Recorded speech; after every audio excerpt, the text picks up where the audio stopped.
Izvolite, Srđan Nogo. Član 103. ukazujem da je povređen i ako možemo u jednom smirenom tonu, znači da prosto usvojimo jednu novu praksu. Naime, prema članu 103. narodni poslanik ima pravo da usmeno ukaže na povredu u postupanju predsednika Narodne skupštine ako smatra da nije u skladu sa odredbama ovoga Poslovnika, a učinjeno je na sednici Narodne skupštine.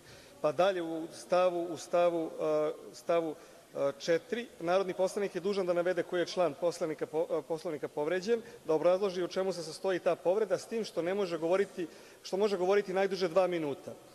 Sledeći stav – ako smatra da povreda nije učinjena, predsednik Narodne skupštine je dužan da da objašnjenje, a ukoliko smatra da je povreda učinjena, predsednik Narodne skupštine je dužan da učinjenu povredu otkloni.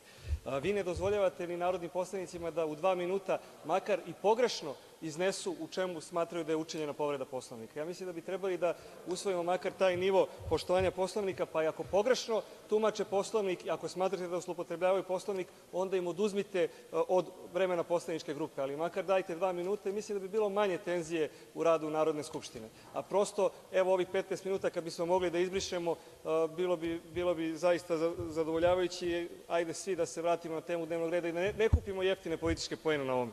Da citiram Mariju Obradović.